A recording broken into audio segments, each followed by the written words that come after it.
रजत मौजूद हैं हमारे साथ न्यूज रूम से।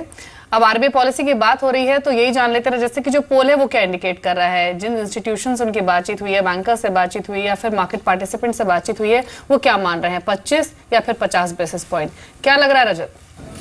जी बिल्कुल 25 बेसिस पॉइंट्स ये अनुमान है इस मार्केट पे, और जी बिजनेस जो बैंकर्स पोल किया उसमें ये निकल के आउटकम, ज्यादातर बैंकर्स ये मानते हैं कि 25 बेसिस पॉइंट्स का इस बार कट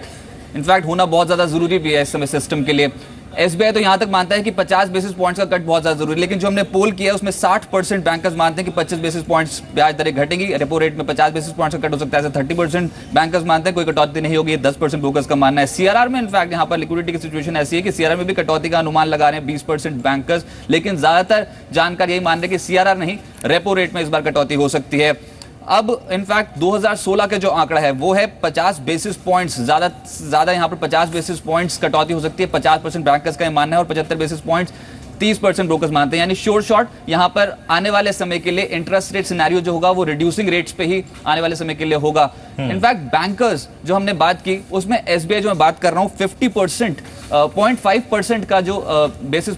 50 बेसिस पॉइंट्स का कट इस बार मानते हैं, क्योंकि लिक्विडिटी की समस्या एकदम से बढ़ गई है। आरबीआई के पास जो कैश बैलेंसेस हैं पब्लिक के और सरकार के कैश बैलेंसेस, उसको मानते हैं कि वो पीएसयू बैंक्स को दे देने चाहिए। तो एसबीआई मानते हैं कि वो 50 बेसिस पॉइंट्स का कट इस बार हो सकता है, और ये सबसे ज्यादा अनुमान है जो एसबीआई इस बार लगा के चल रहा है। इसके अलावा Axis Bank, Citi, Yes Bank, HSBC, DCB Bank, इन सभी का मानना है कि 25 बेसिस पॉइंट्स का कट हो सकता है। तो बाजार यही अनुमान कर रहा है कि जिस तरीके से फिस्कल डेफिसिट टारगेट्स नहीं बढ़ाए गए हैं आने वाले समय के लिए, मॉनसून एक मेजर कंसर्न है, महंगाई अभी भी यहाँ पर कम रेट पे बनी हुई है, तो ये कुछ ऐसा सिनेरियो है जो इस बार आरबीआई गवर्नर को इनफैक्ट यहाँ पर एक ट्रिगर की तरह एक्ट कर सकते हैं। आरबीआई गवर्नर को इस बार कोई ना कोई स्टेप जब आप बात कर रहे थे, जब आपने बैंकर से बात करी, इकोनॉमिस्ट से बात करी, एग्जैक्टली मान लीजिए देखिए 25-50 ये तो खैर वक्त तय करेगा, लेकिन और वो अपनी कमेंट्री में वो इस बार आरबीआई की कमेंट्री में क्या सुनना चाहते हैं एग्जैक्टली कि जो रेट कट्स है उसका रोड मैप, किस ट्रैजेक्टरी में इन्फ्लेशन रहे तो कितना कट की पॉसिबिलिटी है। और इनफैक्ट कुछ देर पहले जो गौरांग ने बात करी रजत के रेट कट को सिर्फ आप पॉलिसी तक ही मत सीमित करके रखिए, ये पॉलिसी से बाहर भी आ सकता है, तो इस पर उन्होंने क्या कहा? जी बिल्कुल, जो एक आंकड़ा जो इस बार भी आरबीआई गवर्नर देखना जो इनफैक्ट मुद्दे का विषय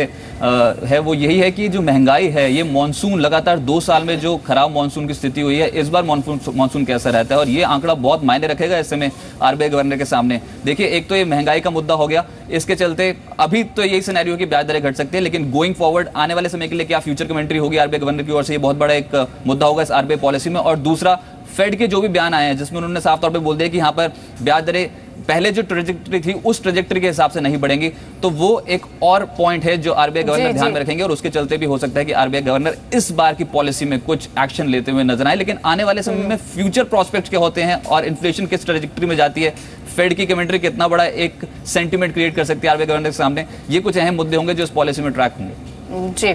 चलिए, शुक्रिया रजत आपका बताने के लिए कि एग्जैक्टली पॉलिसी में क्या आउटकम्स निकल कर आ सकते हैं, पोल क्या इंडिकेट करता है।